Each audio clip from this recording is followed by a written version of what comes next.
I, 28 female, have 2 kids, a toddler and a pre-tween, and a husband, 30. We're doing our best to stay on top of things financially, but it's hard. We both work full-time, saving for the future, paying off debt, and ensuring our kids have everything they need. The last few years have been a struggle, but we're getting there. A few hours ago, my brother, mid-20s, called me, and he asked me to lend him $4,500 for his rent because he was behind on payments. He's been struggling financially for a while now because of poor spending habits, and he's in danger of being evicted. He said his life would fall apart if I didn't help. I told him I couldn't. We're not able to throw around that kind of money, especially since I have my own family to take care of. Plus, he's been asking for help like this for years, and I just don't think it's right to keep bailing him out. Later, my mom called me and laid into me. She said I was being selfish and that family comes first. She told me I could always rebuild my savings later and that I should help my brother because he was in a crisis. She even said, "Don't you want to show your kids what family is supposed to be? That's the kind of example you should be setting." She accused me of choosing my own family over him and said I needed to grow up and be there for your brother when he needs you. Now she doesn't speak to me but tells other relatives I'm heartless and unsupportive. They're calling me, telling me that she's calling around saying that. My husband is fully on my side, but I feel like the guilt from my mom and brother is tearing me apart. She's literally blocked my number. Not the idiot. You're taking care of your own family, which is your priority. You've helped your brother before, and it's unreasonable for him to keep asking for large sums of money when he's not trying to change his financial habits. Your mom's guilt trip is unfair, and you shouldn't feel pressurized into jeopardizing your family's well-being. Setting boundaries is important, and you made the right call by saying no. Exactly. OP's family, spouse and children, are her first family. Like, what the heck is this mother on? Why isn't mommy bailing out her irresponsible man baby? If your mom thinks family comes first, she should be helping him instead of guilting you. You've got your own family to take care of, and bailing him out repeatedly isn't going to help him learn. She has literally blocked my number. Perfect. Enjoy the quiet. Tell your relatives to give your brother the $4,500, then block them all. Or better yet, tell them you already gave him money and then tell him it's their turn to help him. I suggest the Do Not Disturb feature. You have no reason to feel guilty in keeping your family above water instead of saving Mr. Can't Handle Money and the mommy who babies him. If she calls again, tell her to fork over the $4,500 if she really feels so strongly about helping the family. Ask her what her grandkids will think of her if she lets her son go homeless. Also, never talk about finances, purchases, anything with them or any relative. The answer should always be, "I don't have the money," period. If they say take out a loan, tell them to do it. Stop any conversation about money. I also suggest locking down your credit. This is the type of situation where one of them might try to take out a loan in your name, then guilt you into not reporting it and taking the debt. Put a lock on your credit and your kid's social security number now.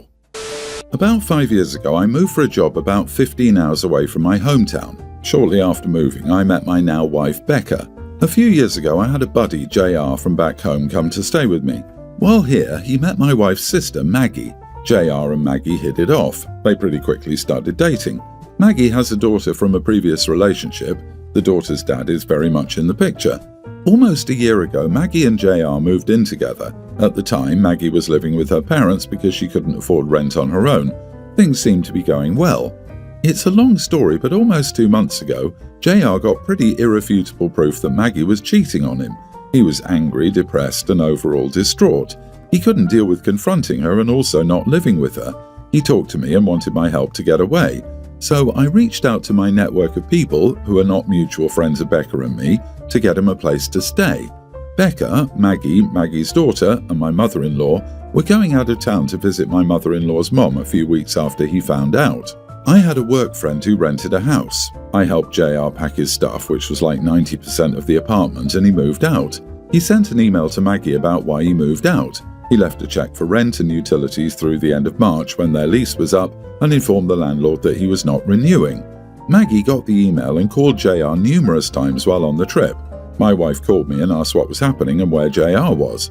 I told her JR moved out and was safe, but I wouldn't tell her where he was. They got back and Maggie flipped out about all the stuff JR had taken.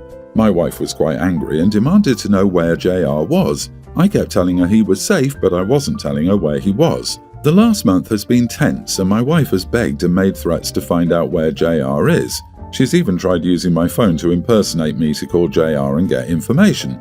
I've since changed my passcode. She says, "We're married and this is affecting my family. I deserve to know." I refuse. She's even talked about this being divorceable. Am I the idiot? Edit, my wife knows why JR left. Maggie has admitted since he left that she was cheating. My wife denies knowing about the cheating, and I do believe her. Historically, Maggie and Becca are not close. Before JR moved here, we would see Maggie once every 3-ish months. Since JR moved, we've seen her much more because JR and I regularly organise get-togethers. This is why my wife's reaction surprised me.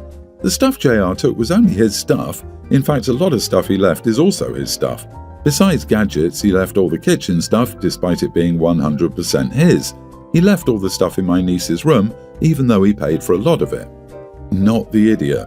Maggie has made her bed and she can lay in it, at least until the eviction notice rolls around. The fact that your wife has a bigger problem with JR leaving Maggie than she does with her sister cheating on AR says an awful lot about your wife, and as a woman myself, it doesn't say anything good. If your wife chooses to implode your marriage because her sister is a cheater, that is on her. You don't owe Maggie anything. My money is on your wife knowing about the cheating the entire time. OP says that JR took 90% of what was in the apartment, and Maggie claims that it wasn't all his to take. I suspect she's claiming that she wants to find him to get her stuff back. I doubt that's the only reason she wants to find him, but based on what OP says in his post, that seems to be the reason she's using. Depending on what that stuff is, I could see her enlisting OP's wife to help find him, and again, depending on what that stuff is, I can see his wife agreeing to try to help get it back, whether or not she approved of or helped to hide her sister's cheating. They don't need to know where he's at to get things back. It could be as simple as saying, "Hey, he has this lamp or poster that's sentimental to me. Could you just please let him know that?" And have him drop it off or mail it and I'll pay you. But not involve OP any more than a maximum of that. Agreed. If Maggie claims that JR took her belongings, she can take legal action because that would be theft. But we all know that's not what happened. OP's wife is throwing down some red flags. Yikes. Not the idiot, obviously. Okay, so me, 28 female, and my fiancé, 30 male, have been together for 5 years. We were planning our wedding for this fall and have been talking for years about our future, like kids, finances, and buying a house together. We planned to save up, find something we both loved, and make it our home. This was talked about a lot. Well, turns out he already bought a house, but not with me, with his mom. And he didn't even tell me he was looking. Apparently she found the perfect place and convinced him to split it with her because she didn't want to rent anymore. So now, instead of us planning our future together, he's financially tied to his mother who will be living there full time. I just stared at him like, what the heck? And when I asked where I fit into all this, he goes, "Oh well, you can move in too, of course." Like I'm supposed to be thrilled to live in a house his mom picked out, partially owns, and is just there all the time. He also admitted he did it because I was taking too long to save and his mom offered him a faster way to own something. I was so shocked and angry. I told him I needed space, and the more I thought about it, the more I realized I can't marry someone who thinks this is normal. So I called off the wedding, and now his whole family is blowing up my phone saying I'm being dramatic and that it's just a house and that I'm overreacting because we can still live together. Even my own parents are saying cancelling the whole wedding is extreme. Like, am I losing my mind? Am I the idiot, or is this a giant red flag? His mom was calling me and saying I was selfish. She tried to say that she'd picked out a bed frame and wallpaper for the master bedroom that she knew I would like. That's when I legitimately lost it. Wait, on top of buying a house with his mom, he was letting her decorate what was supposed to be yours and his bedroom? Well, I could see her picking out the lingerie to conceive her grandchildren in. Not the idiot. He didn't tell you, he didn't include you, and he just expects you to live with his mom. You're an afterthought. Sounds like it, but in the mom's defense, she only did that in case the marriage didn't go through. Now she has the master bedroom just the way she likes it with her son. On top of everything else unhealthy and unholy about that mother-son dynamic, that house is now a premarital asset of which you will have no claim thanks to their underhandedness. Leaving is your only option. Agreed, this was deliberate. Not only did he not include her, but he actively hid it from her. Buying a house is a process. There's mortgage approval, viewing, inspections, offers, counter-offers, appraisal, escrow, final walkthrough, and closing. Even if some of these steps were skipped, there are still a lot of others to go through. There is no possible way he wasn't intentional about keeping it from her. Not only did he not talk to her about it, he most likely lied about where he was going or what he was doing to keep OP in the dark. Sorry about the 5 years, but you need to go find a man. My wife, our toddler son, and I were at my older brother's home yesterday for dinner. I used to visit them often before I was married, but even now we try to visit each other once a month and are generally on cordial terms. During dinner, my sister-in-law remarked my wife's bag that I'd bought for our anniversary. My wife seemed happy about that and everything was going well. My sister-in-law then compared it to my wallet, which is pretty old and worn, but I like it because my dad gave it to me 11 years ago when I left for college, and told my wife she should make me shop for myself too. I said I like my wallet. I've heard comments about it and just laughed it off. She said something that translates to, one person earns and another person spends. I felt uncomfortable about it, but my wife looked furious. I tried to change the topic, but my wife said she takes care of our son, maintains our house while I work, and decorates our house from scratch. All true, and I routinely thank her for it. My sister-in-law said it was a joke, but within a few minutes, my wife just said she wasn't feeling well and we went back. During the drive and when we came back home, she made it very clear that she wouldn't be in any contact with her until she got a clear apology. Today, my brother called and suggested we grab a bite to eat. I said sure. The way he said it, it seemed like it was just the two of us. My wife also had no issues with that. I thought my brother was going to discuss a way for us to meet or something so my sister-in-law and my wife could patch things up.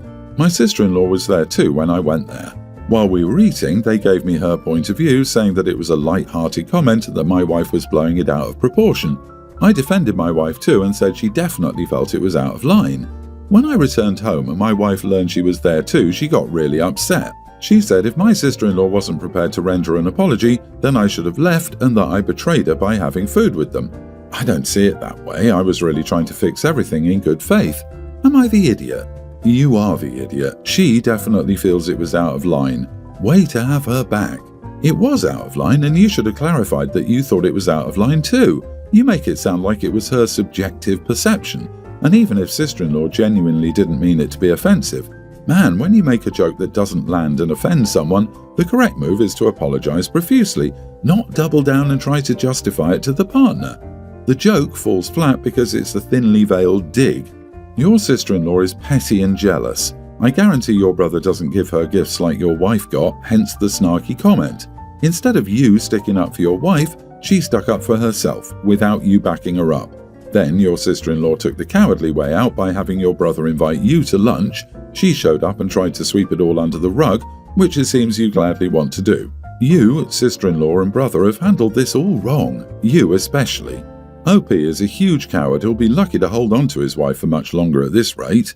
Dude, I know that you want to just brush it off because it's easier for you, but your sister-in-law was deliberately mean-spirited, implying your wife is a leech or a gold digger and trying to laugh it off as just a joke. Why are you so sensitive? This will impact your relationship with your brother going forward, but just pretending it didn't happen isn't an option. Hopefully, you made it clear to your sister-in-law that it's on her to fix this, not on your wife to forgive and forget, without even an apology. Update. I realized I didn't advocate for my wife to the extent I should have. I told my brother we couldn't have these family meetups until this was resolved. Yesterday, my sister-in-law sent me one of those funny, relatable memes. While it did get a laugh out of me, I told my sister-in-law that we, my wife and I, can't communicate with her until she apologizes to my wife. She asked me if my wife was still upset over it. I said yes, which was understandable because what she said was distasteful. I also said I was amazed at how unreasonable she was being, that apologizing won't make anyone think less of her, that I've already told her now how she can fix this, that the ball is in her court, and ended our chat. Today, my sister-in-law told me she'd apologized to my wife. I thanked her for it. When I got home, I asked my wife about it. She said she had apologized. I thought that was that, but my wife said she still wouldn't be meeting her anymore, her apology wasn't sincere, and the bell couldn't be unrung.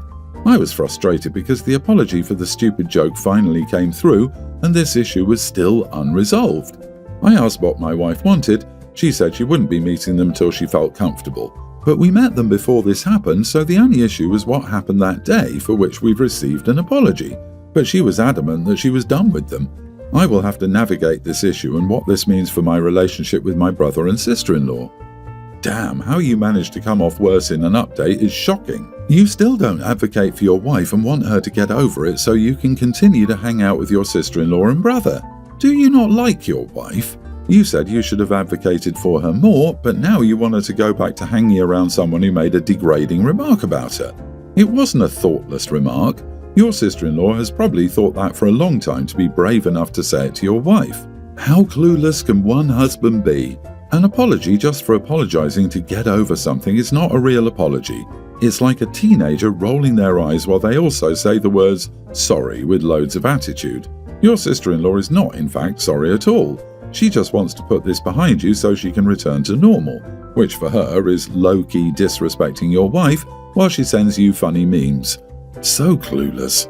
You're either deliberately clueless or a spineless little witch of a man who's more concerned with playing nice with your sister-in-law than your own wife and mother of your children. You seriously need to step it up as a husband if you don't want her to wake up and leave you. Damn, dude. Once again, you are the idiot.